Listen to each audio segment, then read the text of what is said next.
Welcome. Today we will be discussing the creation of APIs, or application programming interfaces. The idea is that you will learn how to create an API today or this week, and you will be able to consume data received from this API in later weeks through applications like mobile apps or websites or desktop applications. Okay, so let's get started. You probably recognize this little test database, so I'll just be using this again. So I've gone ahead and created a project already with and created models with Entity Framework. The type of project I created is as follows. So if you go File, New Project, then you can create a new ASP.NET web application, and then you select Web API. So this is a ASP Web API.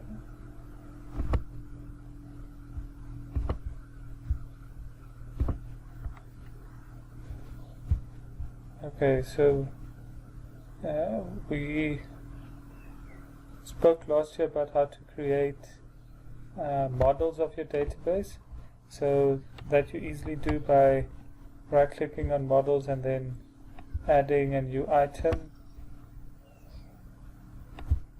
and data, and under data there's the entity data model.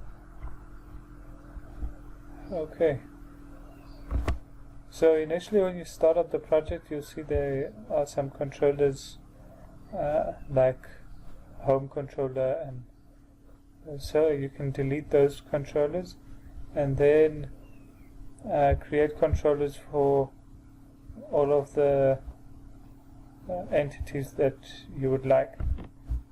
Just a note, if your data structures become a bit more complicated, you can use view models to manage that a little bit better.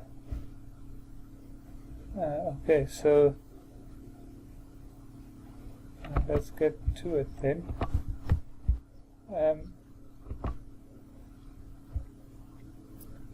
I've included the models folder here for easy access, and then created some functions for you that serve the API purpose. So API will retrieve data from the database using Entity Framework and Link, and then change that into JSON format for whatever client that might need the data. So what we're going to do is we'll write API functions that do that, and then we will test the result using Postman.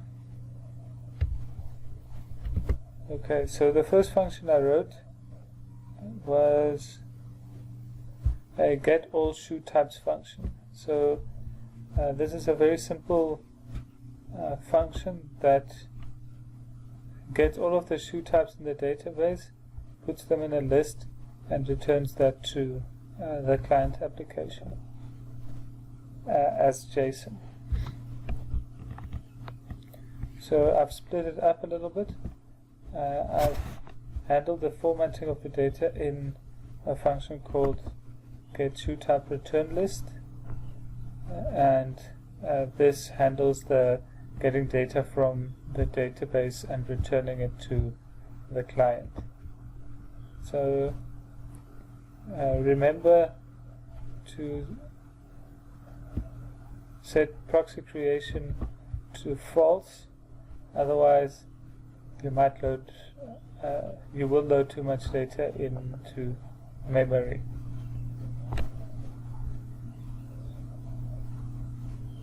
Okay, so what the get shoe type return list does is it receives a list of shoe types as a parameter and then loops through each of them and formats them as dynamic objects, which it returns as a list.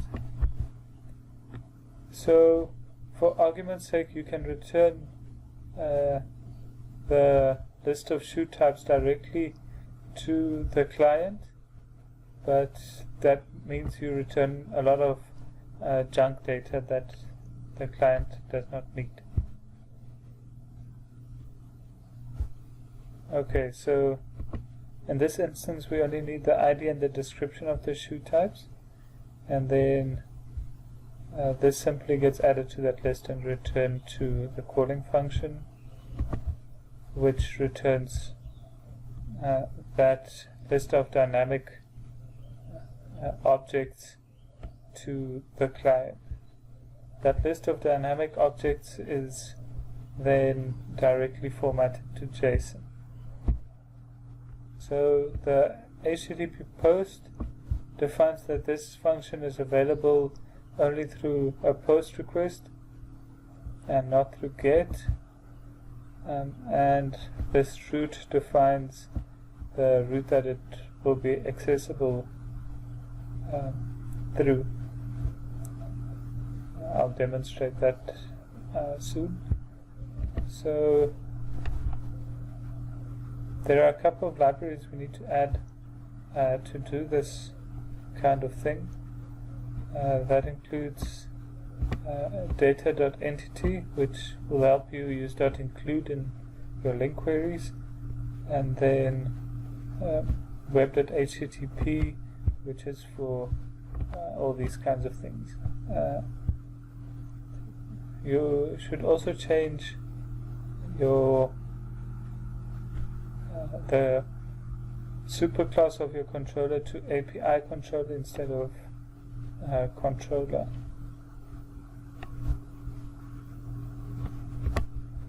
Okay, let's run this.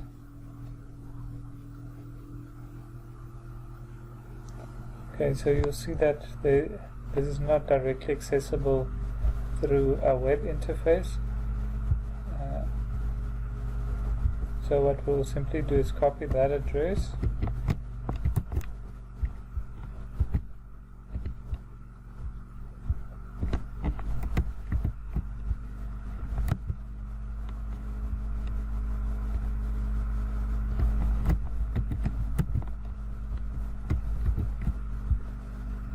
and then we use the path to point directly to the controller. So, this is Postman, by the way. Then you can click send.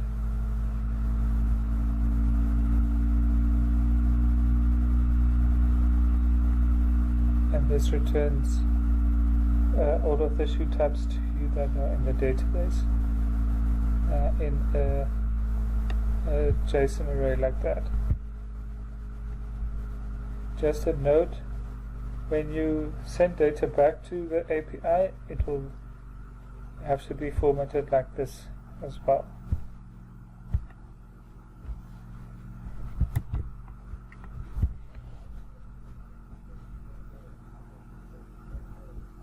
Okay, so I've made it a bit more complicated.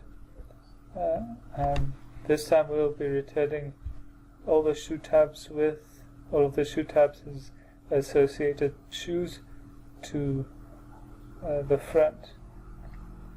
So I used Entity Framework and linked together data from the database, and that puts it in a list like that. So it's a list of shoe types including associated shoes. The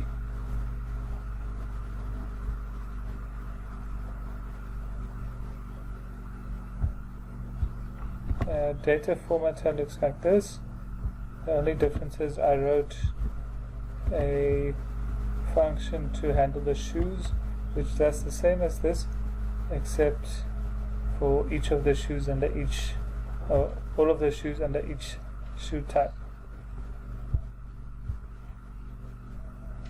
So that function is here, and you'll see that it looks exactly the same as that, only the data is a little bit different.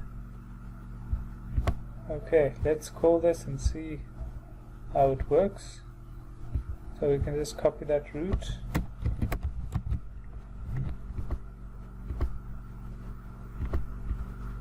and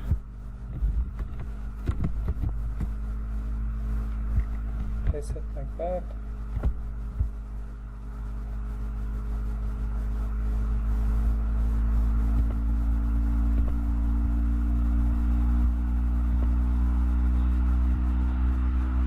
And that returns all of the shoe types with their associated shoes.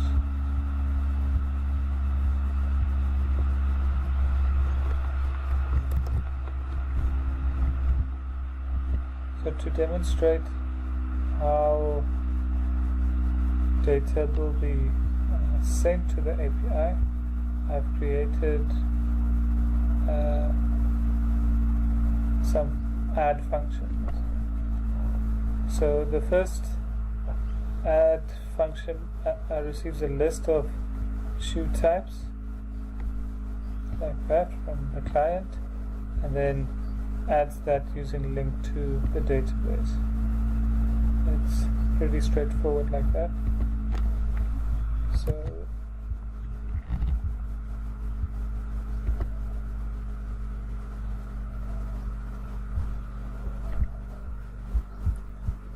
what we can do is we can copy a set of data here and format it ourselves.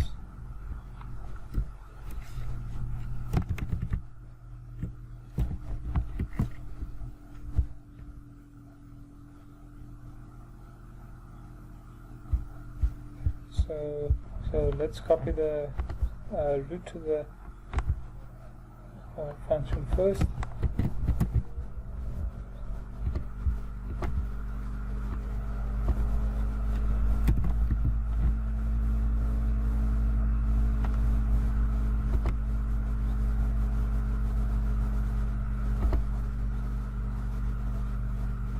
Okay, so we're going to make the request like this, and we're going to format it as raw data.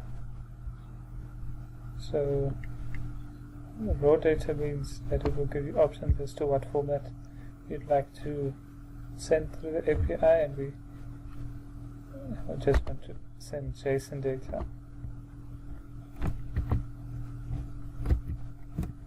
We can copy some of the data from our previous request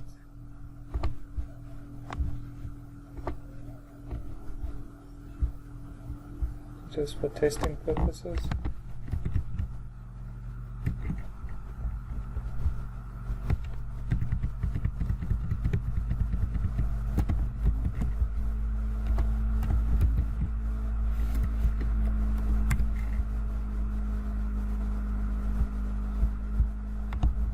Okay. Do not need the ID parameters because those are generated. So when you don't pass a parameter to the API, then it defaults to null.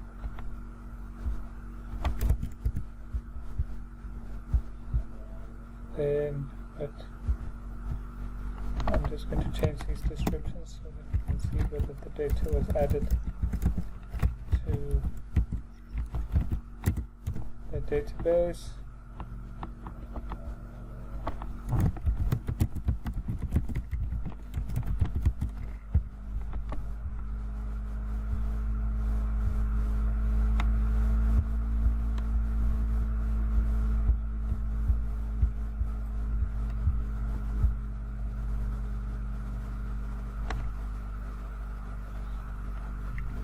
Okay, so I'm just going to put a breakpoint here so we can see what happens.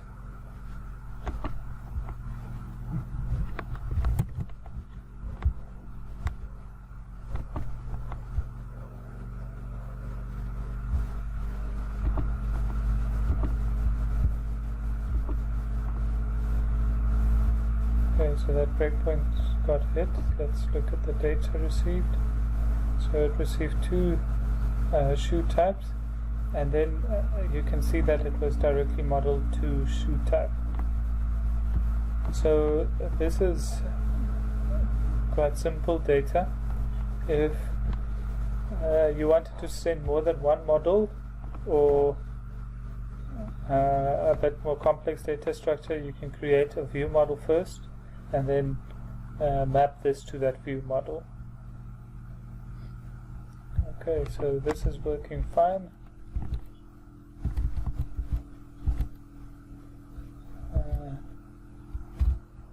So what I've done is that it should return all of the shoe types from the database again if this is successful.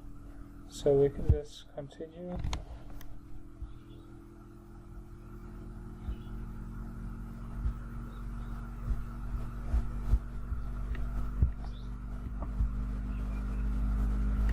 So you'll see the data returned from the database. The last data is the data we just added, and that's how you can test this.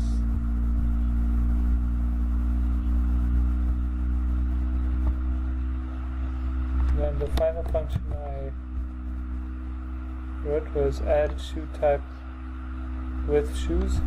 So you'll see the only difference in the function header name is that that one has an S and this one doesn't. So this one just adds a single shoe type. You can put a breakpoint here again, and then you see how this works.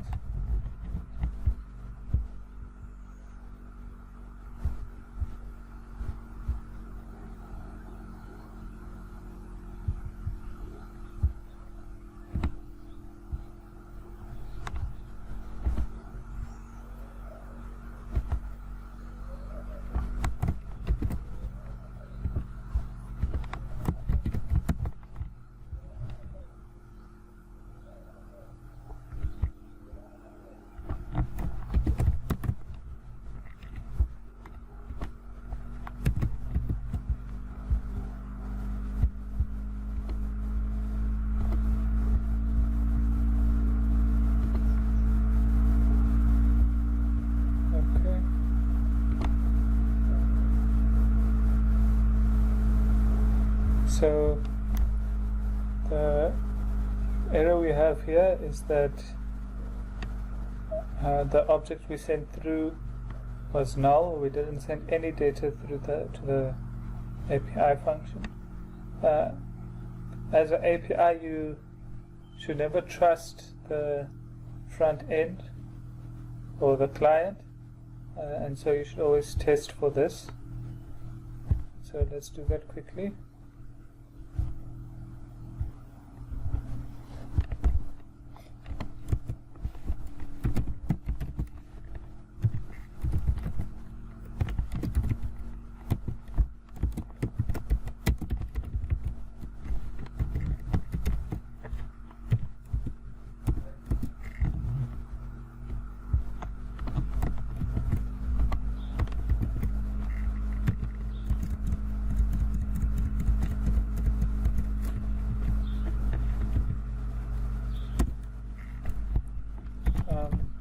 I'm simply going to return null here, but you can also return error. You should return error messages to the front, to the client side.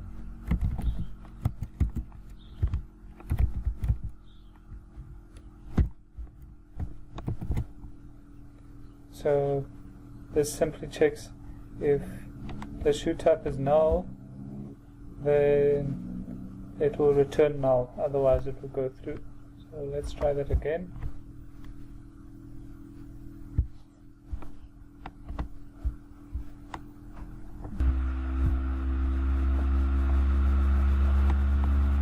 So you see null was returned from the API because the data sent to the API was null.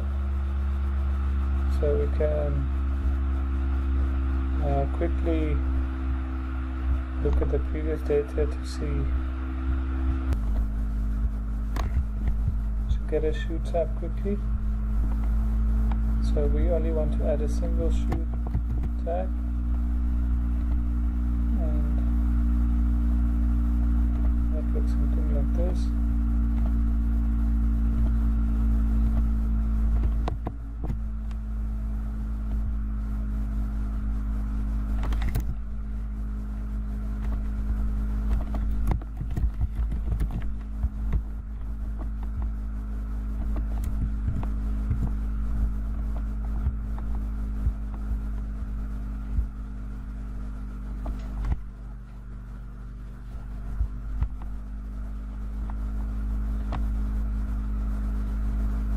Okay, so this was successful, and then we can see that the data gathered from the database includes another object with the data that we sent through to the API. So it's good to test your API with Postman before you test it with the client interface, because Postman allows you to identify if there are data issues. If you simply test with a client side, it is difficult to determine whether a possible error that you have is an error on the client interface, or whether it's a data related error. Okay, so this is a basic introduction into APIs. What I would like you to experiment with is sending more complex data to the API. So instead of just a model, create a view model and then populate that view model with JSON data from Postman. And then you can do a bit of authentication as well using tokens. So those tokens will be sent through from the front and with each request, so you'll have to put that in the view model as well, but that we will discuss a little bit more in class. Okay, thank you for watching.